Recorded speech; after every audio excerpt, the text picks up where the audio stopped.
Good morning, Gemma. Welcome to this morning's coffee brew. I hope you're having a wonderful day today. I think it's still Saturday in over where you are. Should be Saturday evening, right? Cement Shoes, member for 46 months. Well, thank you very much, Cement Shoes, and good morning to you. Francie, Kitty and Kevin Brand from South Carolina, Sprinkled Donut. Good morning to all of you. Welcome to this morning's coffee brew. I hope you all had a terrific week.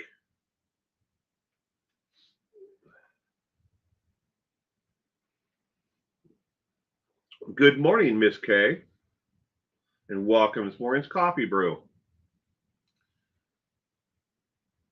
Yep, Saturday evening over across the pond. Well, good. Still Saturday. At least I got that right, that part of it right. I'm always confused when it comes to different time zones.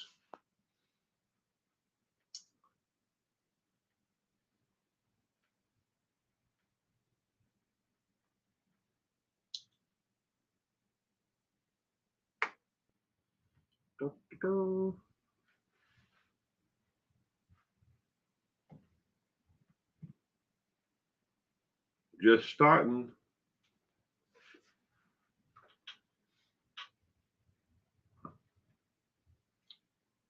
Everyone saying hello to each other. That's good.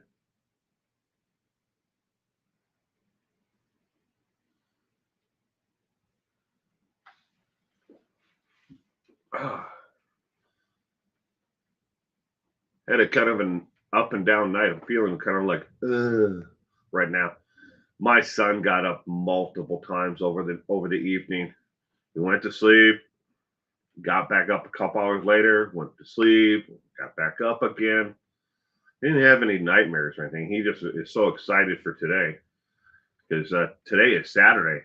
Today on Saturday and every Saturday it's little man and grandma day, and he really wants to go with grandma today.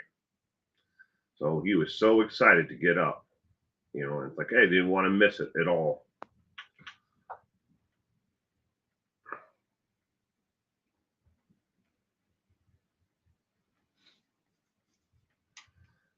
All full of excitement. Give it another minute and 10 seconds here, and then we'll get this morning's recap going.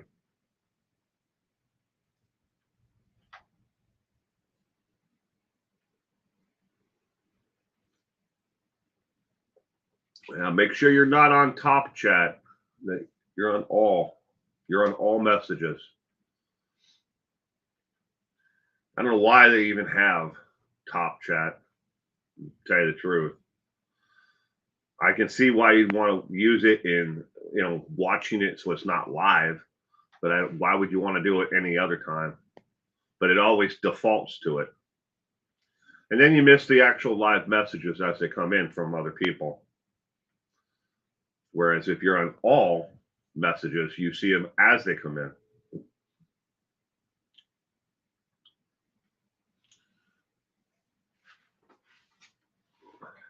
All right. Get the old glasses on. My hair's sticking up. Ah!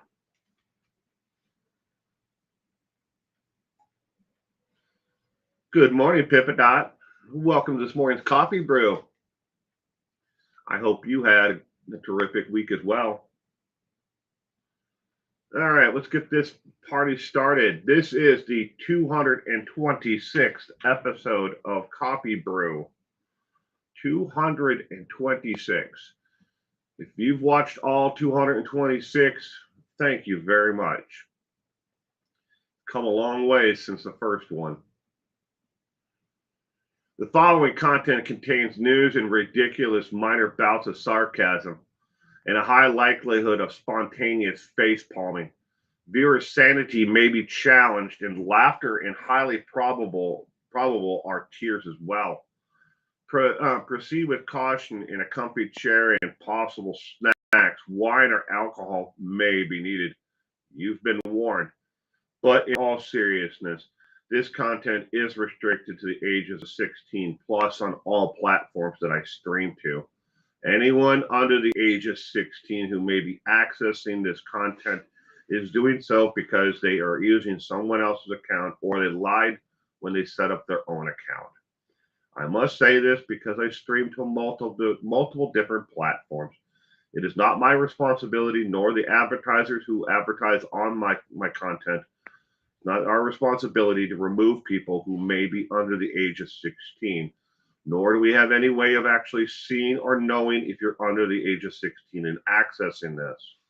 Okay, with that done, let's move on. Keep in mind, before we start, once the national news became a profitable division of media companies, the national news became less about the news and more about stroking the egos of the audience. This is so true, and particularly in this day and age, and right now with the upcoming presidential election, every story you see on any national network, be it either CNN. I don't know why anybody watches it, but people do. Fox News, ABC, everybody is stroking the ego of their audience to get you to watch longer so they can make more money for their stock shareholders. It's not about the news anymore. And what they tell you in the news itself and the news reporting is only part of the story. So always keep that in mind. This is the news, and I forgot to put the week in there, but this is the news for the last 7 days. Story number one. One of the stolen, signed and numbered prints by the famed artist Andy Warhol is on its way back to its rightful owner. A very long and convoluted sale and resale of the print has been foiled. One broker said he purchased it for $18,000, but he knew he was actually selling it for the thief, who wanted to sell it for $175,000. It's a little bit more in detail than that. I mean, it would take me a good half hour to actually lay it all out, but this is kind of like the highlights of that. Andy Warhol prints and his original works are some of the most stolen and contested works of pop art.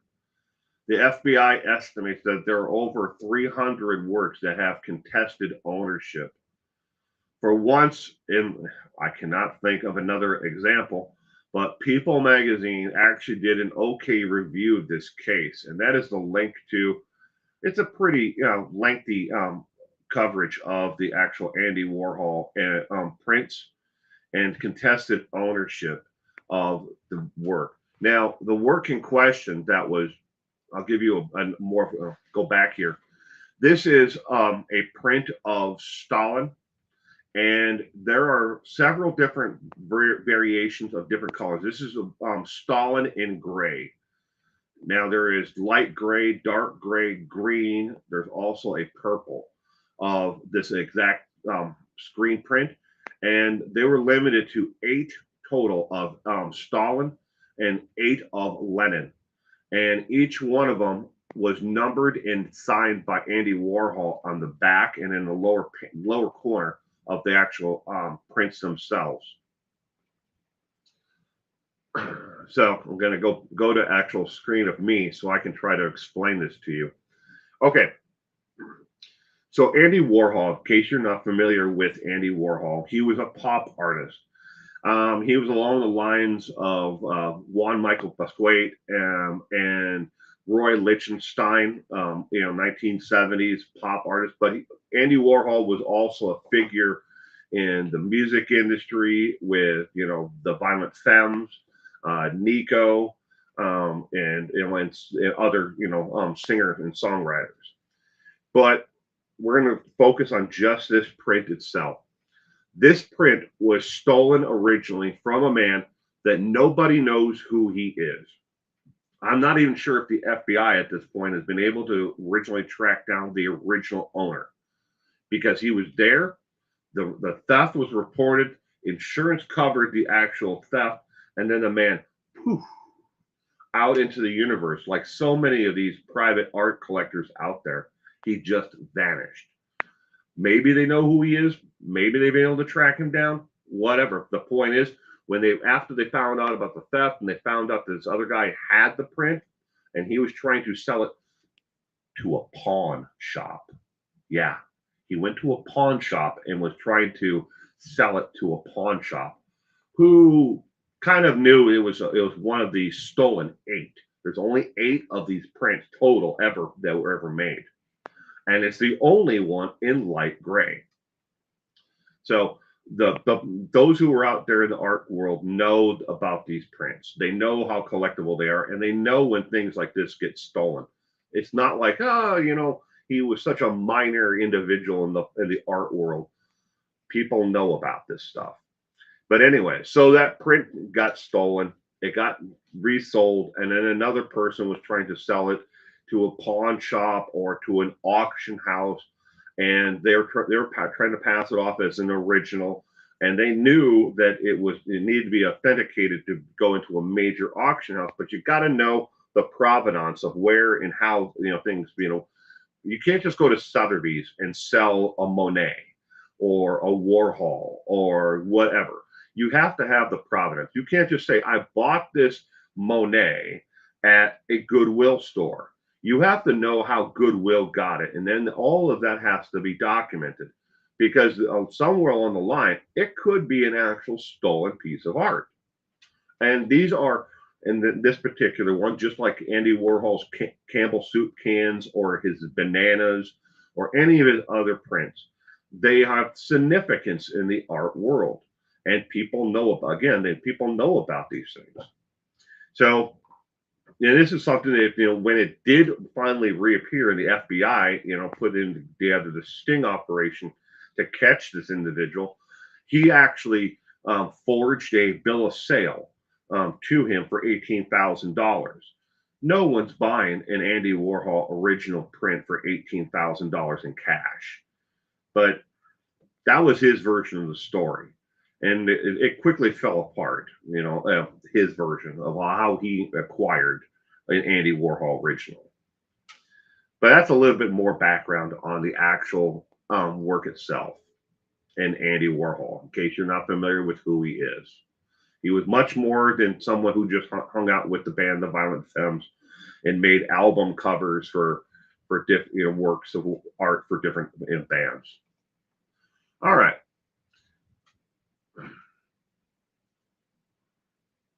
Nope, I went too far. Story number 2 is, bruh, I'm hungry. Let me eat. Former NFL star Eddie Lacy is in the news this week.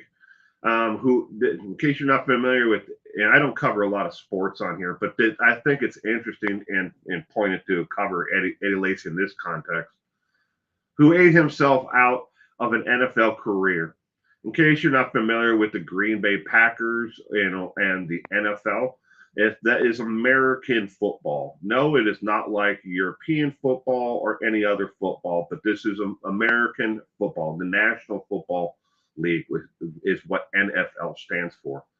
Well, he ate himself out of millions of dollars in actual money, that his contracts that he had. Now, this is not just his contract with the Chicago, the Green Bay Packers, but he destroyed his career to the point where he lost millions of dollars in endorsement contracts.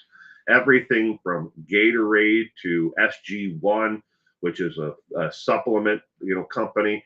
He had a contract with Adidas at the time, but he ate himself out of that, all of it. Well, he is in the news this week again, but this time he did something even more serious besides eating himself to death. Eddie Lacy is actually back in the news because he was arrested for what is called extreme DUI, that is driving under the influence. And I bet you've never heard of the term extreme DUI. That is when someone's blood alcohol level is above 0.15 or higher. Of the states in the U.S. here, 11 states have, your DUI, or they have a version of DUI. Maybe it's DWI, but it's all the same thing. Doesn't matter if it's DUI or DWI or OIL or whatever it might be. They call it. The 11 states again have what they call extreme levels. Extreme DUI or OWI or DWI, all the same thing. But he was arrested again for having a blood alcohol level greater than 0.15. That is extraordinarily drunk. 0.008, is right around there, or maybe 0.019 is what some people might be when they get caught. But Eddie Lacy's level was higher than 0.15, and we don't know exactly yet because he has only entered a plea of right now of not guilty. You can go to ArizonaFamily.com, which is the online version of the TV station, and read the complete article. But Eddie Lacy back in the news, and not for something good. Little known crime fact. Did you know across this is the United States, from East Coast to West Coast, there are 6 different colored alert warnings, or be on the lookout. So there's a be on the lookout, and then some across from East Coast to West Coast, there are 6 different color-coded versions of the be on the lookout. The first one is camo, which is former or current missing level of military. Either the person is current military or their past military. Now, camo is very seldom used anymore. They've now combined that into other alerts, like for the age or for the gender of the individual, but it is still used out there in quite a few different states.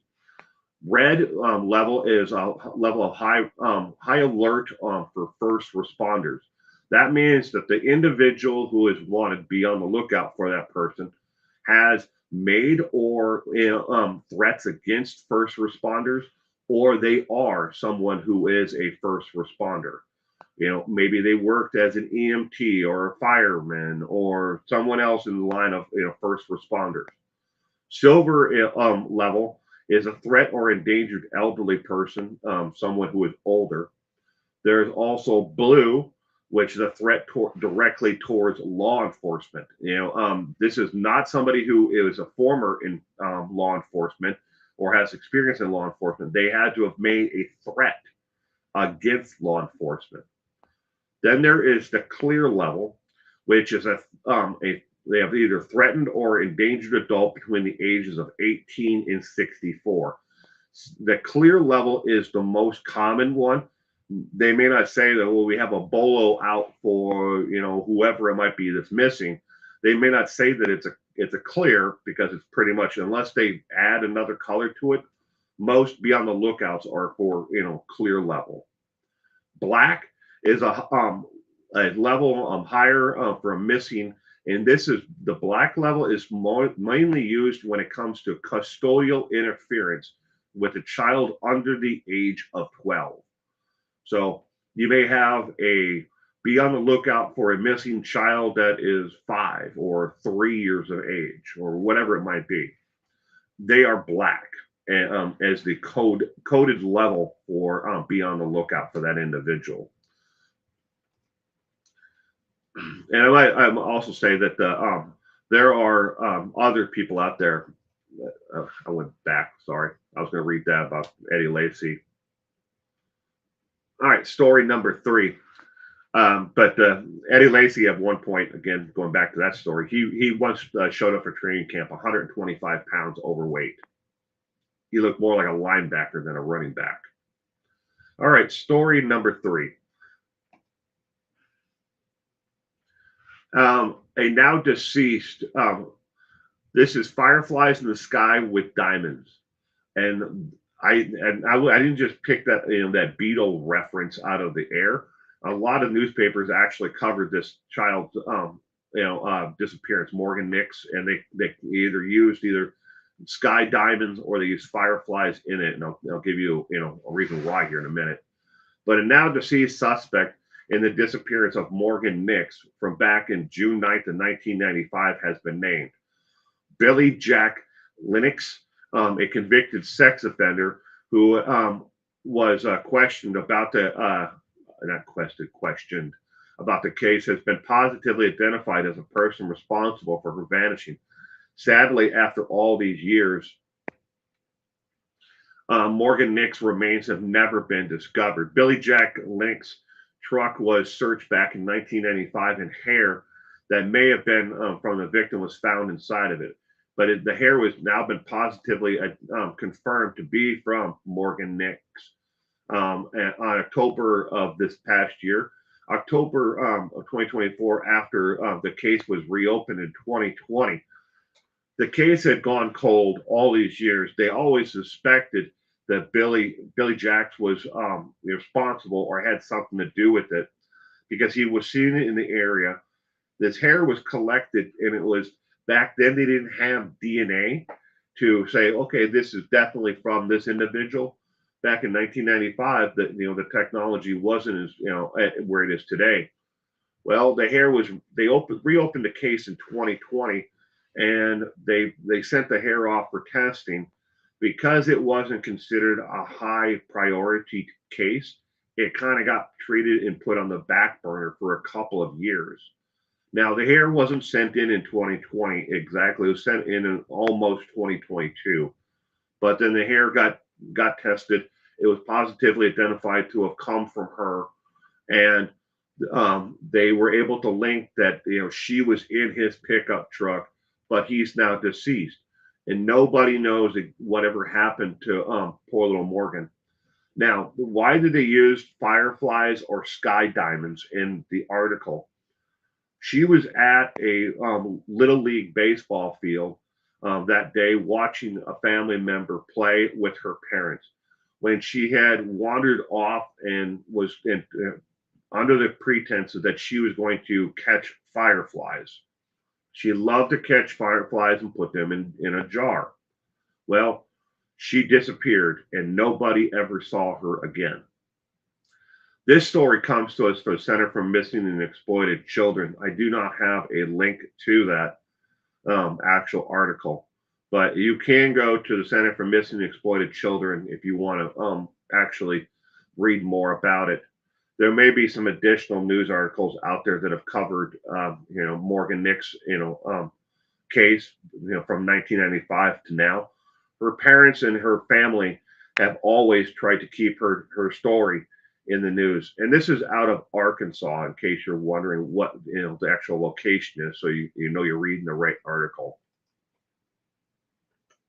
Story number 4. Serial killers hide as long-haul truck drivers to terrorize American highways, experts say. Serial killers could be working along as long-haul truck drivers in the United States, a new study finds. The FBI launched its Highway Serial Killer Initiative in 2009 after analysis noticed a pattern of women, mostly living as transient lifestyles involving drugs and prostitution, who have been killed and dumped along Interstate 40 corridor, which runs from Oklahoma, Texas, Arkansas, and Mississippi. Using VICAP, which is a national database for law enforcement branches to identify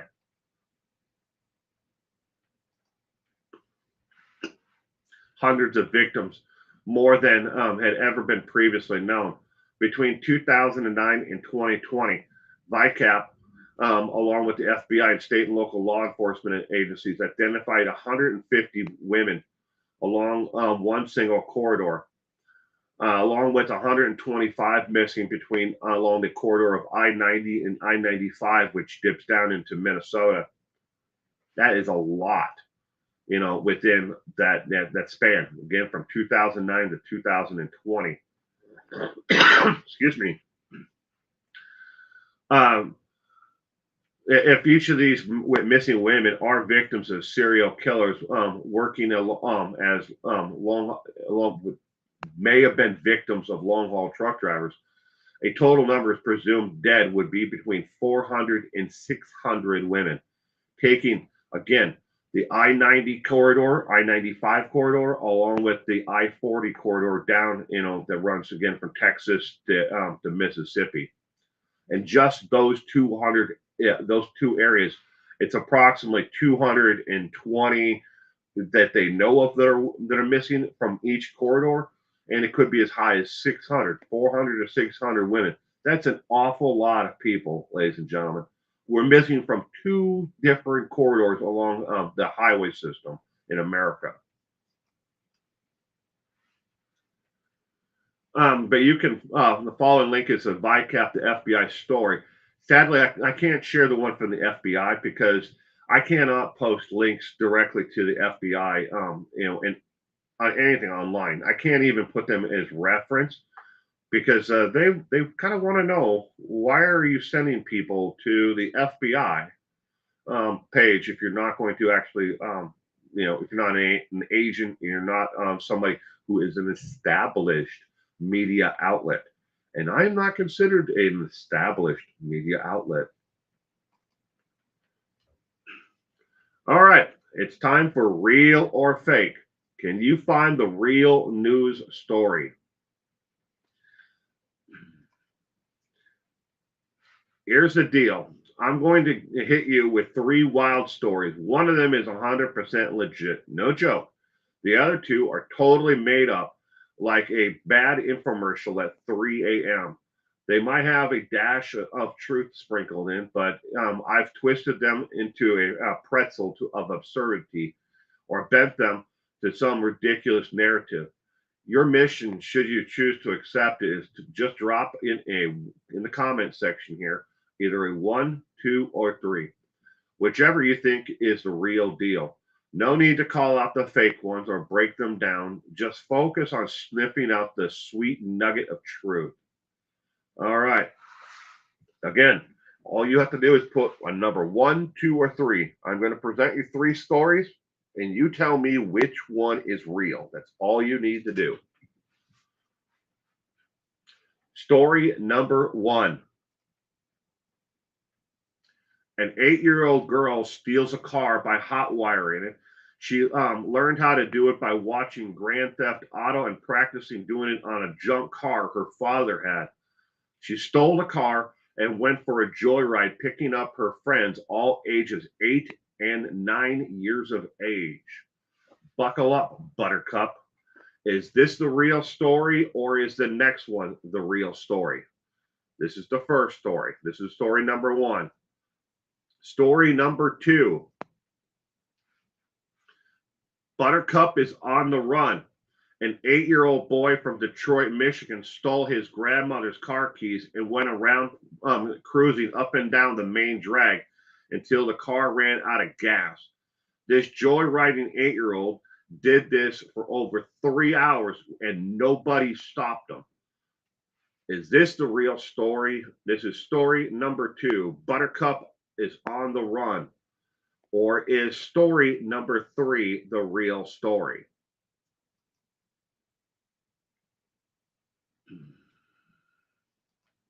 Story number 3, I forgot to click on that. Target bound for Taylor Swift poster and Buttercup candies.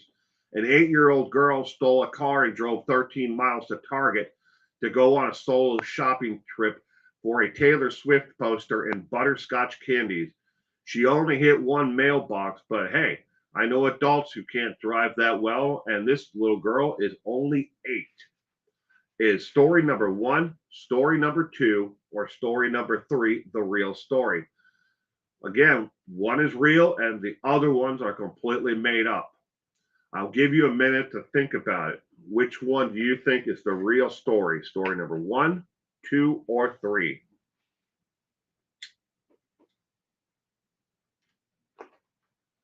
Sprinkle Donut is going with story number 3.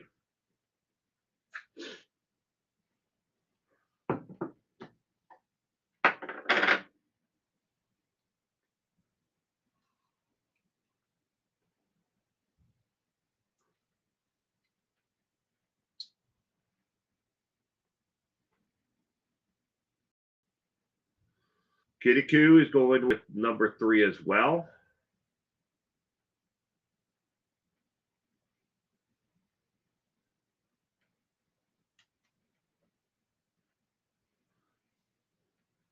Story number 1, 2, or 3. One of them is real and the other ones are completely made up, but may have a sprinkle of truth in them. Pippa I'm crazy, but number 1, Carol. Good evening, Carol. Welcome to this morning's coffee brew. And good morning, Broken Justice is also going with number 3, along with Carol and Kitty Q and Sprinkled Donut. I hope you both, Carol and Broken Justice, I hope you both had a great week. And thank you for being here. All right. The real story of the 3 is none other than story number 3. You just in time, Francie. Story number 3. The little girl stole the car and drove 13 miles to Target to go on a shopping trip, a solo shopping trip. And she did it, and they actually stopped her at the checkout counter. She had her own money to buy the candies and to buy the Taylor Swift poster. And that is why she decided that she needed to go to Target. And she did admit at when they were questioning her, how did you know how to stop the car and where to stop the car, or and how did you know the speed limit and everything else? She said, I watched other people do it. But then she admitted that she did hit a mailbox that was alongside the roadway and knock it over. So it was a mailbox on a wooden post, and her parents are going to, if they happen to, by this point, make restitution to pay for the mailbox. But this is the article to the Associated Press where you can read more about the little girl and her little joyride. All right, so number 2 was about the little boy in Detroit who may have stolen the car and went on a joyride. Well, it turns out that there is a kernel of truth to the story, but it wasn't an 8-year-old. It was a 10-year-old little boy who stole his grandmother's car and drove up and down the main strip in Detroit for hours until it ran out of gas at a stoplight. And then he just got out and walked away from it, leaving it in the middle of the roadway. But he had done this for hours. It's a 10-year-old driving a car. And it was a Mitsubishi, some model of Mitsubishi car.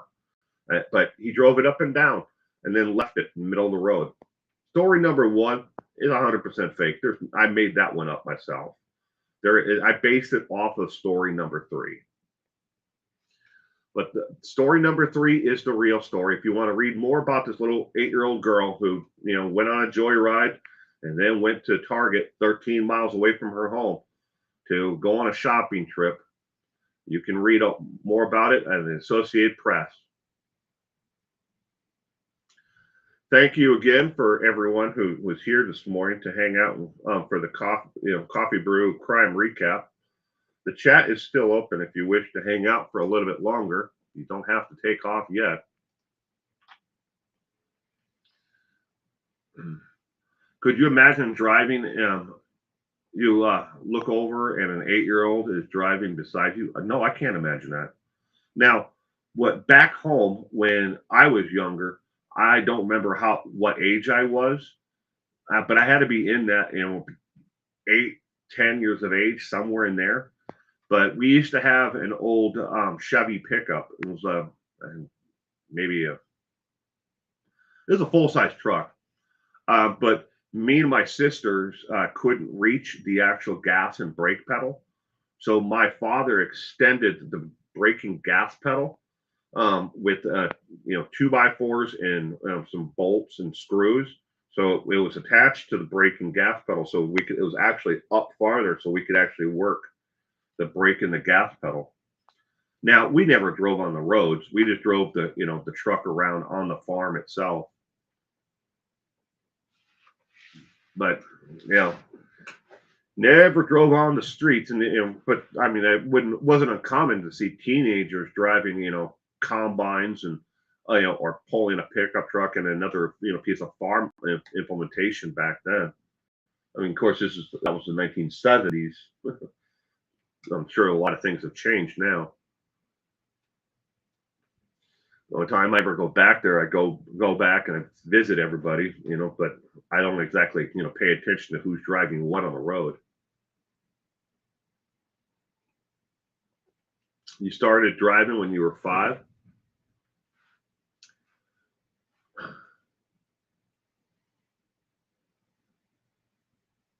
You think kids should learn the basics of driving a vehicle? I would be scared to. My son is 8 years of age. I would be scared, out of my gourd if my son, knew how to drive. Because at 8 years of age, he's not exactly what you call the most um, mature, best way to put it. He'd run into things just for the fun of it at this age. Oh, look, there's another car, crash. Oh, look, there's a tree, crash. He'd do things like that, if he could. Big 10 Chevy pickup is what we had. I drove at 10 on a farm too. Well, ours didn't have any doors. It had a windshield, but it didn't have any doors. It was like gray, blue primer and paint. It had a flatbed on the back. We used it mainly around the farm to move hay and to move feed and stuff. From the house, from the one barn to another, or pull equipment. Yeah, that's what we mainly used the truck for. It had big old, like, I think it had winter snow tires on it always. I don't think it ever had like regular street tires on it. But even at a young age, I mean, me and my sisters knew how to change a tire.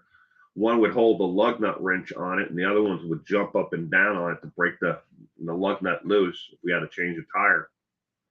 But we were just kids. You learn how to survive. You don't have anybody else to call you call at 4 a.m. in the morning when you have to get out and do stuff. Get them a big foam car. I agree. We got our girls a cart.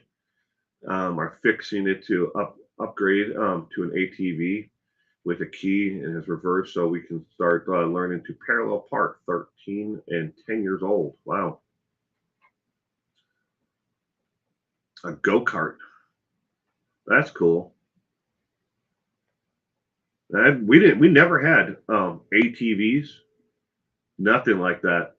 I mean, I've seen other kids, when we were younger, who had like the Honda three wheelers.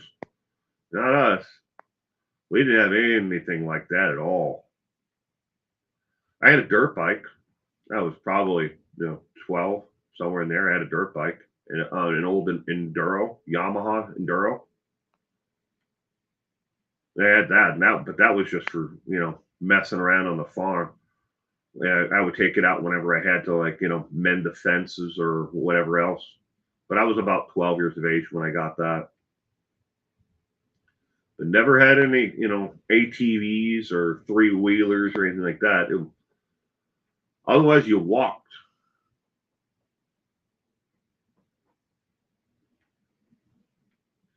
Tractor.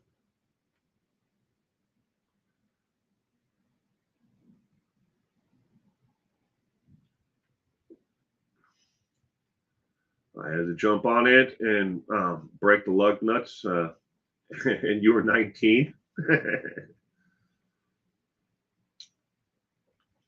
Ooh, Miss K. Farm kids always drive, and I went to an agricultural high school. You get your tractor license first year of high school because agriculture compulsory first 2 years. Well, that's cool. I never the high school I went to, Miss K. I don't know if you'd call it an agricultural high school, but we used to take off, and the entire school year was structured around the harvest. So, when kids are taking their summer vacations and stuff like that, and they have like 2 3 months off or whatever for summer vacation, not us. We got like maybe like a month off during that time, but our day to day, routine of like We had one of those little buildings, out by the roadway that you'd stand in for, to catch the bus to go to school. And it had a little potbelly stove in it, so you could keep it warm.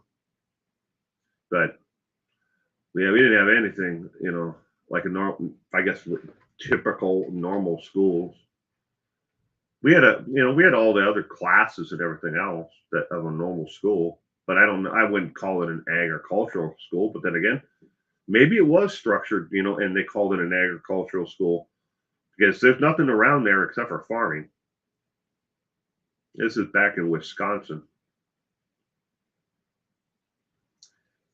I don't remember ever getting a tractor license though. I got my first actual driver's license when I was 16.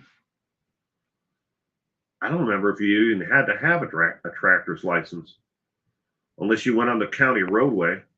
Maybe you needed one if you're on the county roadway.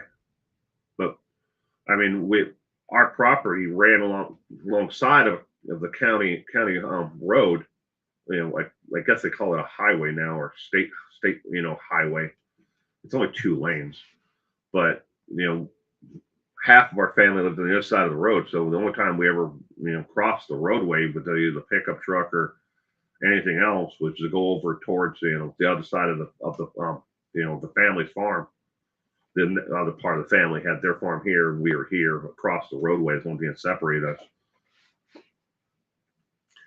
My dad made me do that change the tires before I took my first car out by myself. My dad thought was hard, but it saved us. Well, that's cool. I have my daughter, she's 25, and I showed her and taught her all the basics on, how to check your oil and put oil in, how to do oil changes and tire, rotations and stuff like that. She doesn't drive. Not, and the truth is, I mean, I would say a good 90% of her friends don't drive, and they're all in their early 20s. They Uber or ride share everywhere that they want to go now. They have cars. My daughter had a car until a year and a half, 2 years ago, and she never drove it. It just sat in my driveway. None of her friends that I know of, like no, except for her boyfriend. He drives, but not very much. That's the way that they live their lives. Is completely different from anything that I would do, or the way I was raised. The moment we had access to to go take off and do something, and we had a car available to us, we'd all just pile into it. Or you'd see a pickup truck going down the road with like 9 kids in the back of it. Well, where I live now, you can't even do that. That's illegal. You can't put kids in the back of a pickup truck anymore. I mean, I went in when I was in high school. I went 300-400 miles in the back of a pickup truck, to the next destination. Your dad was a race car driver, so I knew how to change a tire and check all the fluids, rebuild a carburetor. And you took auto mechanics in high school, and you loved it. Well, that's cool. We did what they call street stock, bomber class, mini outlaws. We Those are the different divisions that we raced in for 10 years. But my dad died in 1981. So we did all that with friends, family friends, people. One guy my mom was dating at the time. I learned a lot. Um, First time I ever did anything like really truly automotive, kitty Q. Um, I showed up there one day and they had me hone out an engine block, and I was just like I was so foreign to the entire thing. I was like I didn't know what the hell to do, and he showed me how to do one cylinder on I think it was maybe a small block Chevy. Showed me how to do one cylinder, and then he's like, okay, and then you got to do all the rest of them just like this, and it should be just like that for the rest of them. I was petrified that I was going to screw it up. We didn't have auto mechanics class in school when I was in high school here. We had welding, metal shop, wood shop, but we didn't have automotive. Yeah, they didn't have it at all. I would have loved to have taken it though.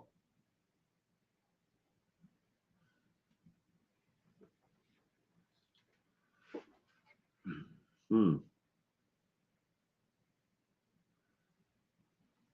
Sprinkled done, and I had to learn to drive a stick when I learned to drive.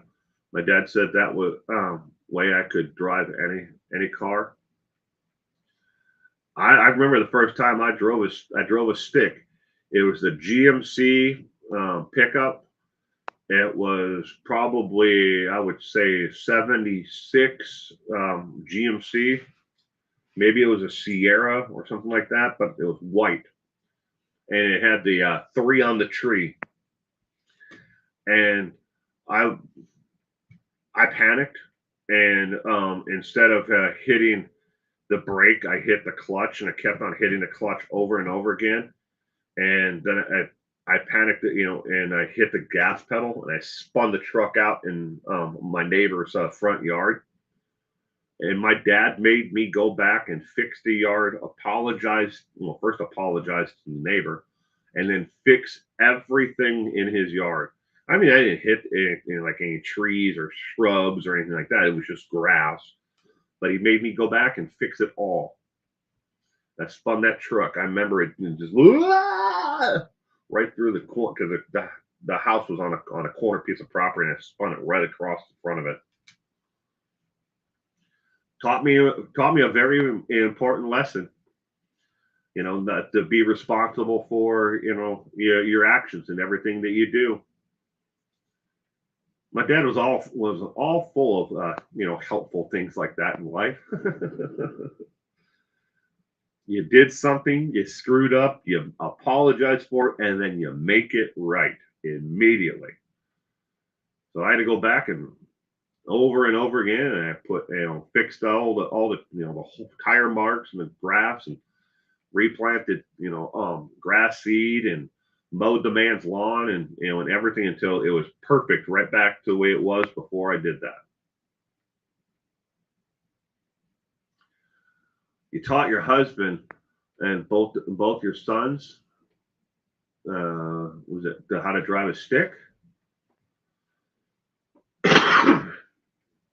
Kids expect everything and learn nothing nowadays. It does definitely seem that way for a large portion of the population, Pippadot. Let me tell you a little bit about my niece's boyfriend. This kid is the hardest working individual I've ever met in my life. I've never met, and I'm talking about my entire life, growing up, in the Midwest, and all the time I've lived out here on the West Coast.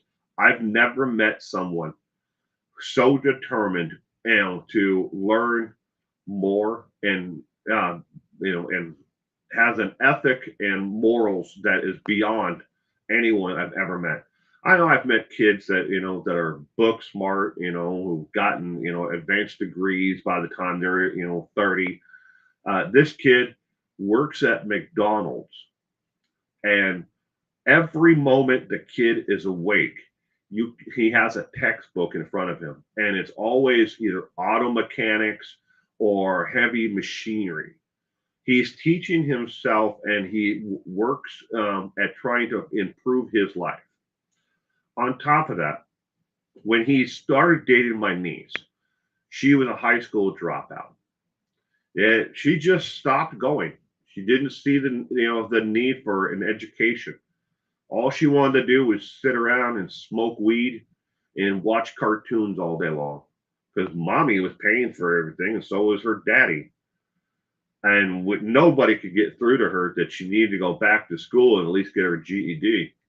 And then she met her boyfriend, and he basically put it to her, in point blank: if you're going to be with me and you're going to be in this relationship, you've got to better yourself. And he got her to go back to school. She got her high school diploma, and now she's in college. getting her degree. She graduates not this year, but the following year. She'll have her degree in veterinarian medicine. And all this time, he keeps on working at McDonald's and slaving away, but saving. And he's already bought property. He's bought 2 homes on a McDonald's budget. And everybody's like, how can you afford any of this shit on a McDonald's budget? Now he's found a way. Picking up side jobs on top of that, doing auto mechanic, work. I mean, hell, yeah. When my wife needed the catalytic converters on her Traverse replaced, we called him up. In an hour, he was here with the parts, and had the job done in like 2 hours. And he did it completely right. We covered all the parts, and then we paid him a couple $100 for his labor. And all that money went straight into his savings. He's such a go-getter. It's unbelievable. Like right now, he's traveling the west coast of the United States, learning diesel mechanic, auto mechanics, putting his bookwork that he has learned everything about diesel engines to actual work. He'll never have a shiny certificate to put on the wall, but he's like me in that aspect. I don't need a stupid play button to put on my wall from YouTube that says, hey, I am somebody. I got 100,000 people to follow me on this platform. You don't need it. It's not his what his value to society is or to himself. He refuses to look at it that way. But he knows his stuff. He knows what to do, and if he doesn't know how to do it, he will find somebody else who knows how to do it. So there are kids out there that are like that, though. But it does definitely seem that a lot of this kids these days, those in their early mid-20s, they don't learn anything anymore, and they just want everything handed to them. They're too busy sitting there staring at this electronic device in their hand. But then there's the other side of it, that for everyone that's sitting there staring at their phone, and worried about their TikTok algorithm, there are kids like my niece's boyfriend, who is out there, busting ass and doing everything he can to better his life and to improve the lives around him.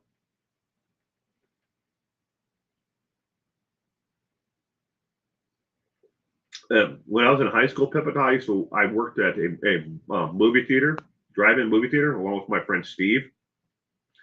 And it was not uncommon. We would see 2 people in a car, and we knew there were 4 or 5 probably in the trunk of the car. This early 80s, and the car was probably like a 70s LTD. You could probably put like 5 or 6 people in the trunk of one of those suckers easy. But pickup trucks, you'd see a pickup truck pull up, and there'd be like 10 kids in the back of a pickup truck and 1 kid driving the truck. Cartoons and weed. There's nothing wrong with that if you got your life together. Don't take that the wrong way. Nothing wrong with that, Francie. It's just that's all she wanted to do. She didn't want to work. She didn't want to go to school.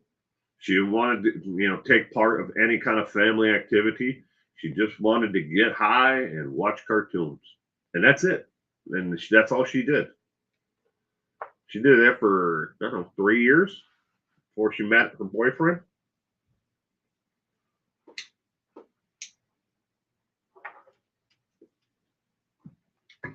Oh, sorry. Hit the mic. Mic drop.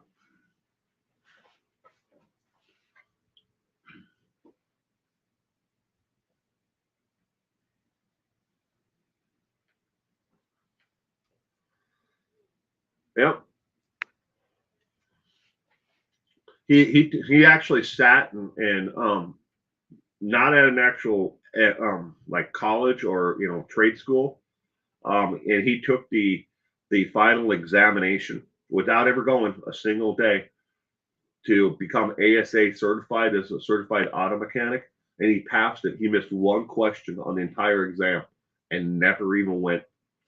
Doesn't have the certificate for it to be an ASA certified auto mechanic, but he knew everything that was on the final exam. So without actually going to school, and and paying someone $5,000 to go to school to become an ASA certified auto mechanic. He just took the final exam just for fun and passed it. Missed one question on the total exam. But I guess in that aspect, though, a large majority of being an ASA, auto mechanic is knowing not only how to do it, but the putting in the legwork is how you earn the actual certificate. But he knew what he was doing. Remember Subaru Brat? Yeah, my friend John had one. We rolled it. It had the two jump seats that faced backwards in the back of the car with the little handles. The Subaru Brat. Me and my friend John, we rolled one. We were doing about 45 miles an hour. Came down a hill and it curved back this way. We didn't quite make the turn. We rolled it. We were in high school. Subaru Brats.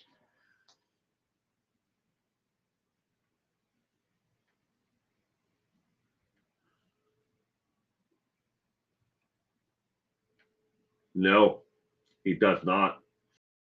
Francie, he's quiet as a church mouse. He's one of these kids that, you know, um, he's very, very subdued individual. But if you want to talk to him, about a subject matter that he knows, oh, he knows an awful lot about it, and he knows an awful lot about that's like auto mechanics and machinery, and we've always asked him, it's like, why don't you go to school and get us get your degree in this. He's like, he doesn't want to. He wants to be just like his dad. His dad is kind of like a jack of all trades, but not a master of anything. His dad, is always instilled in him hard work, morals and ethics, and stand on your own 2 feet. I mean, nothing wrong with any of that, but he's not, like I wouldn't say like an extraordinarily quiet. It's just he doesn't talk, a lot about anything, unless he wants to express something about it, and or you get him on the subject matter. Well, you taught her well. Choose the right young man as a boyfriend. I've watched Will for 5 years, and he's one of very few people who's in for all the right reasons. Well, thank you, Martin. Oh, hell, Martin Dehan. Wow, damn, son. Are you still putting out content, Martin? I have not. And how the hell are you? My God, I haven't seen your name in an awfully long time. My God. Well, I hope you're doing well, sir. That's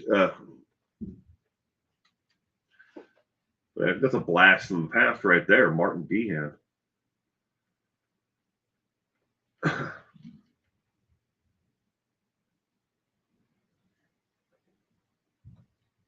back during the time when I was fighting with that idiot from the UK who believed that he was everything in the true crime. That man who what's a nice way to put it? A giant pompous asshole uh, who likes to think that he knows everything and that nobody, out there knew anything more than he did, especially about the Christopher Watts case. Not Martin, but this other individual.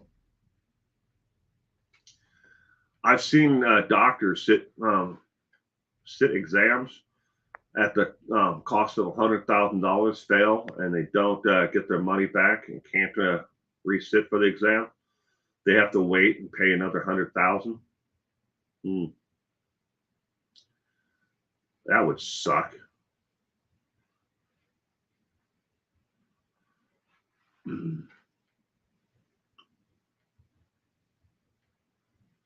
This past Monday, My mother went in and had reminds me of this, Miss K.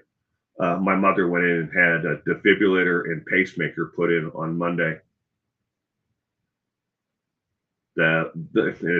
One of the not the electrocardio whatever person, but one of the doctors who was actually there, where we were waiting for the anesthesiologist to finally show up, who finally did show up, but 2 hours late. We sat in the waiting room all that time on Monday. Um, but one of the doctors who was there on the team who was actually going to be doing, helping with the procedure, I went to middle school with this guy, and I was just like, what? I always wondered what happened to him, but he's actually, oh, what they what did they tell me his actual job is? He is he's a cardiologist. That's what is in his his trade, but he is he works in the installation part, I guess, of the defibrillator and pacemakers. I vote we all let Martin Will chat. Has to be live in this chat.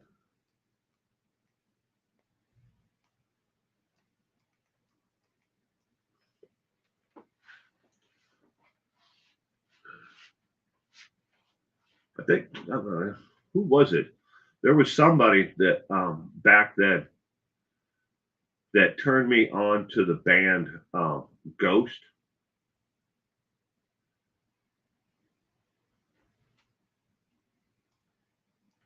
I don't remember who it was back then though. People like him will go far in life. Oh yeah.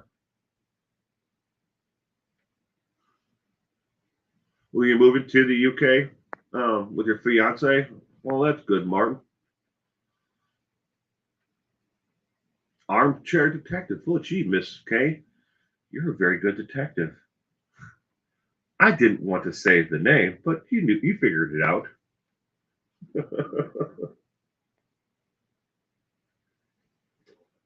I have nothing nice to say about the man. I am doing great, Martin. I am doing great.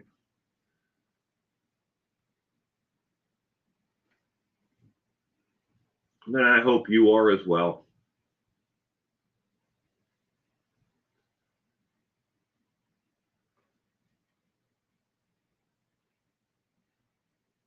So do I, Miss K.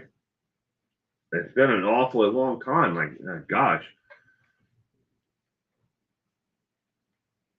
I'm having like little mini flashbacks of the people that I used to talk with who've gone away over the years. Some of them are still out there, in some aspects, but a lot of them have faded off over the years.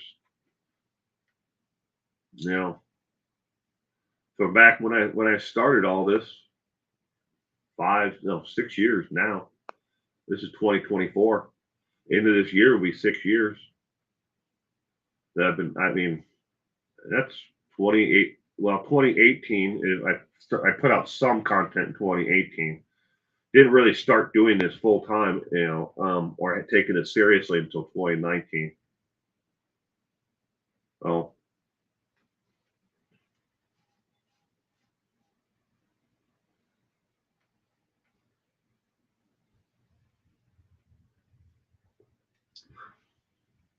many people I've parted ways with and stopped talking to over the years, one reason or another, and frankly, I can't remember, why I stopped talking to them over the years.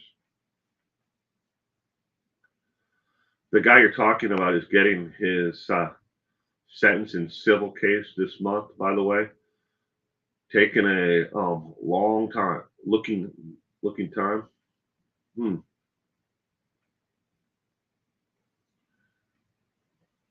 Electro cardiac electrophysiology. That might be it in this case. It's something like that. because I mean, she had to see a lot of people before she got her pacemaker and defibrillator. They originally were going to go in and do just a defibrillator, but they decided to go with the dual pacemaker and defibrillator. She's been on so many different heart medications over the course of the last like 3 years, and nothing's really worked. So this was the last resort, was going this direction.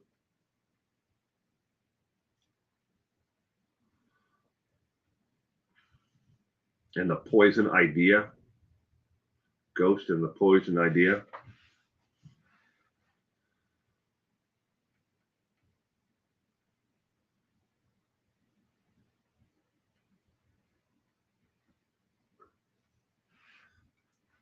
I might just, after the stream, I might just pull up some videos of Ghost.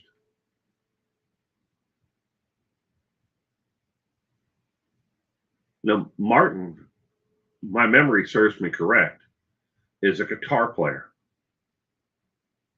My memory serves me correctly.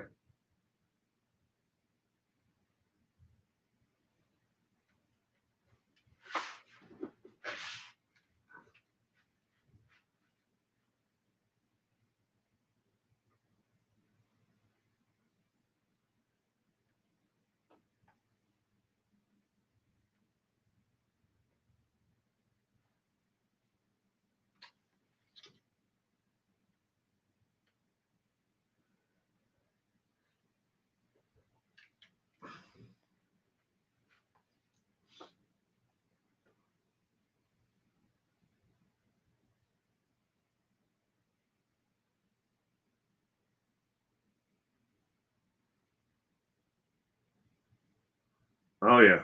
Well, how time flies, Broken Justice. It does.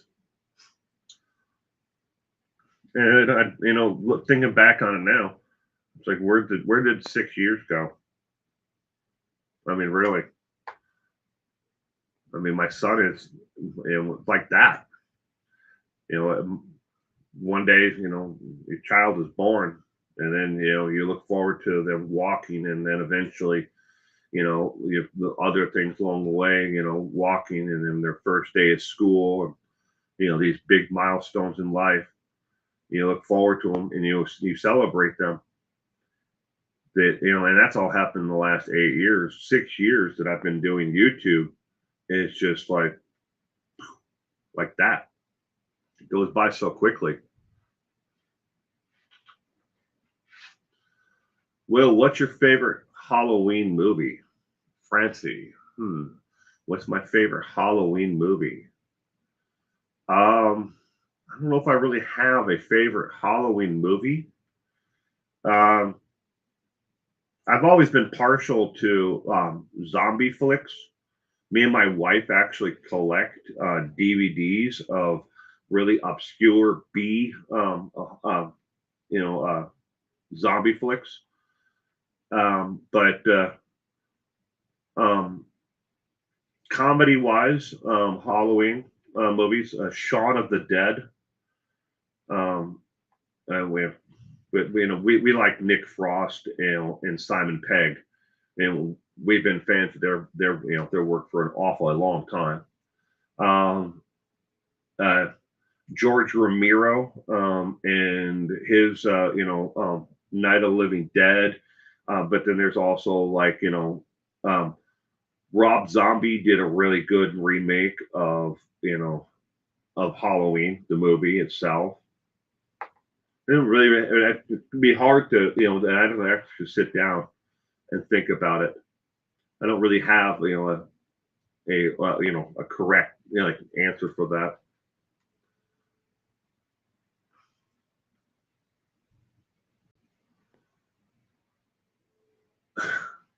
Do you remember a couple on YouTube named Kim and Crafton?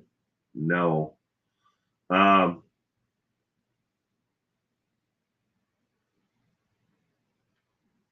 no, I don't. I don't remember Kim and Crafton.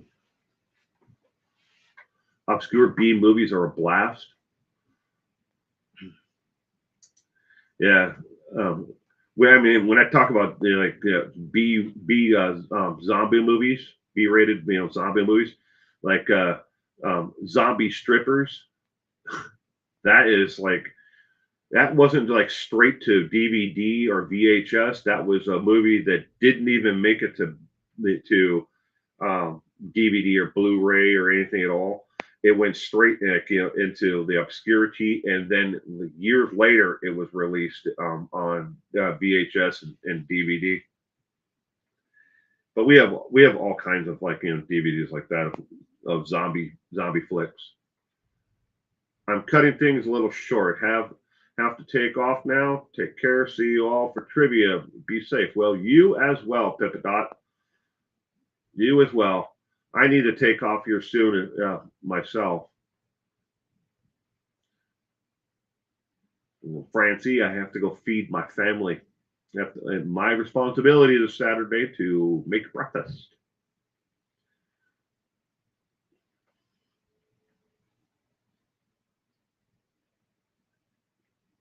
And tomorrow night for trivia night is our 325th episode of trivia night. The trivia night tomorrow is on H.H. Holmes. H.H. Holmes tomorrow night. Evil in the White City. So on YouTube, I put out a poll quickly before we wrap this up on what trivia night subject you wanted to see on the 20th of this month. That's where I'm at right now. I have all the trivia caught up for every single Sunday. The options were Dr. Anthony Garcia, Coral Eugene Watts, and Mary Ann Cotton. Which one would you like to see trivia on for the 20th? Because it's H.H. Holmes tomorrow, and then it's Alex Murdaugh the Sunday after that. Well, it came down to an exact tie for the same amount of people voted for between two of them. Dr. Anthony Garcia and Coral Eugene Watts had the exact same number of people vote for that's what they wanted to see on the 20th. Mary Ann Cotton and her crimes were a distant third on the list. And these are the actual trivia questions. I've already I have all three of them done. They're going to be, trivia nights regardless. But I was just trying to see if I can get some feedback on what everybody wanted to see on the 20th, that Sunday. But I think it's the 20th. Yeah, because Murdaugh is the 13th. Tomorrow, the 6th, is H.H. Holmes. Shaun of the Dead is great. Martin, I don't think there's anything that Simon Pegg and Nick Frost have ever done that we haven't seen or we don't own a copy of. Hot Fuzz. That's about them, as police officers. Run, Fat Boy, Run. You name it. But me and my wife, we've always been huge fans of British comedies. We started off I think one of the first ones we ever started watching was long before he was Mr. Bean. We started watching Black Adder, and we have everything in Black Adder, and then later on we started watching Black's books, and and then obviously Mr. Bean was Rowan Atkins is Mr. Bean, and by the way, he was Black Adder, but in case you guys are big fans of the TV show House, Hugh Laurie is in Black Adder as a bumbling fool. It depends on which generation, if he is in the war or was he nobleman. But Hugh Laurie is in the TV show Black Adder. but and so is Rowan Atkins is in there, but as Mr. Bean, but he's not Mr. Bean. He is a character in Blackadder. Cement Shoes is voted for Dr. Anthony Garcia. I must have missed the poll, or I wouldn't have been a tie. Yeah, I had to take that poll down, and I had to take the another one that I had up. I had to take them both down because the trolls had really hit the comment section, and they just wouldn't stop. I would delete messages, and then they were coming back and posting more and more content, more comments, and they were posting them not only at me and my content in my channel, but they were also posting them in replies to other people. So I took both of those polls down. Me and my moderators, we try our damnedest to try to keep the comment section either on these videos, live streams, and the polls. We try to keep them as clean as possible, but from time to time, some of these people sneak through, and we're not able to catch them. Now, I've mentioned this before that me and my moderators we do this now. And most moderators can't. All they can do is they can time people out in the live streams and stuff like that. They only have very basic tool bag at their disposal. I have 3 moderators who work for me on this content, and they have full ability to to delete and hide in individuals, so you'll never see them again. Especially depending on how severe their content is. They can hide the comment, and then they message me, and then I can make the decision, or they have the ability to hide them as well. And then I have other people who are moderators who don't do a whole lot of anything. They're here. Hey, this person's being rude, or this person's said this, and that's about as far as they go, and they don't do much of anything. You need some of both, those who will bring things to your attention, and then you need those who actually have the ability to do things.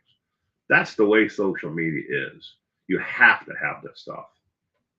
And I could not do this without the moderators who are here, from all levels, from does very, very little, but brings things to your attention, to the people who have the ability to remove people and block them from your content. So there's Mike. Allah Akbar, Mike. Kandakra. But I got to take off, ladies and gentlemen. I got to go feed my family. So you might be wondering, what is for breakfast this morning? When am I making them? I am making them pancakes, sausage, bacon, and eggs, scrambled eggs. That's about all the time that I have for that. And no, I'm not making pancakes from some box mix. It's so simple to do yourself, but I gotta go make them breakfast. Life in the red kid. But everyone, I hope you all have a great day today.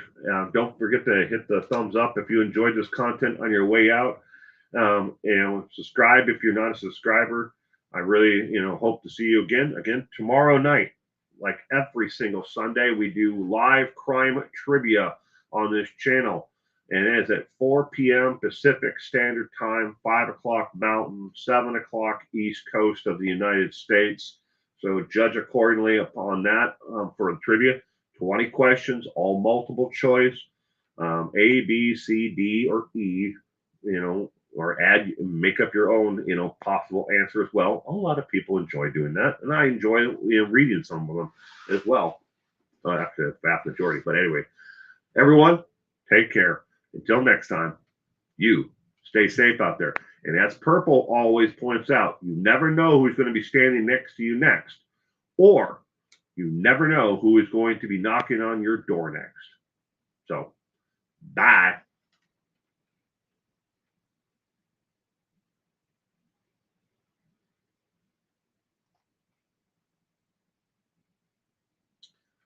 Don't feel bad, Cement Shoes.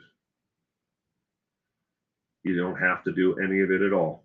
I need people from all avenues, from pointing things out to me all the way to the end, who people, who have, the control to be able to do it, to remove people. I need people from one end to the other. No, nothing to feel bad about. Have a great day.